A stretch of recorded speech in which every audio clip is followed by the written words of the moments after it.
In 1991, Kristine Cushing shot and killed her two daughters while they were in bed, and a jury actually found her not guilty by temporary insanity. She spent about 4 years in a mental institution, mental ward, and then after that she spent a decade under evaluation, mental evaluation, to make sure that she wasn't a threat or danger to society.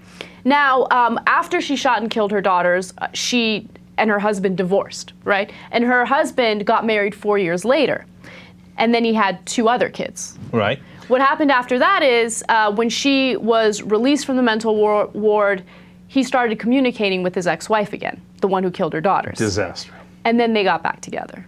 Further disaster. So I was going to say it was the most logical divorce of all time, right? But it turns out then they get remarried. They get remarried. So he divorces his second wife, but they have two kids now. So what's going to happen? They went to court, and of course, here's another bitter custody battle, and they got joint custody. So they're sharing custody of the kids. But for 3 years, the second wife did not know that her sons were living in the same house as, you know, her ex-husband's ex-wife, who is now his current wife, right? Yeah. So now she's worried because here's a woman who is capable of killing her two daughters, you know, in 1991. Is she still a threat? Could she possibly kill their two kids? She's worried, and she's fighting for custody, full custody of the two sons that they have. Look, I think this is a really tough case.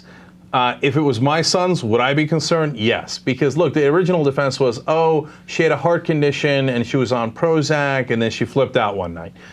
Okay, and I trusted the jury that she was really had temporary insanity, because who else would kill their kids for no damn reason in the middle of the night with a gun, right? I get it, right? At the same time, am I convinced that they figured out why she did it? Am I convinced that she's absolutely cured? I mean, what if she has another condition and she's on Prozac again or something, and then my kids are in that house? I mean, that would scare me to death, right?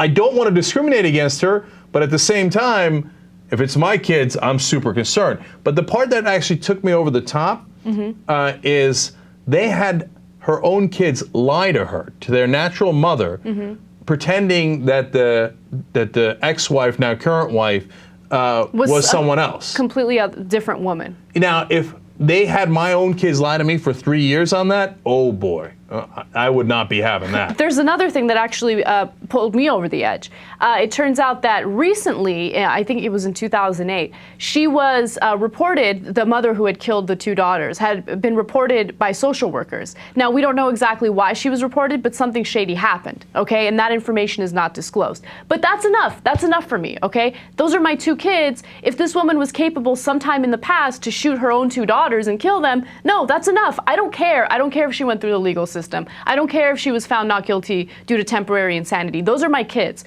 And I don't know what I would do in this situation, because the judge keeps throwing out the case and saying, no, you guys have joint custody. What are you going to do? Sorry. He said, look, what happened in the past is not relevant to what's happened here. There's nothing on paper that shows that something has happened recently.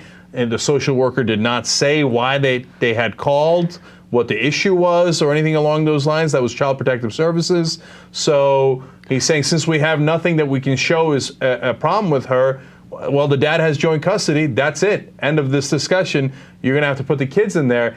And once the judge says that, you're stuck, man. I mean, what are you going to do? She is stuck. And, you know, she continues to fight this case. And I don't know what's going to end up happening, but my guess is that the judge's ruling is going to stand, and that's that.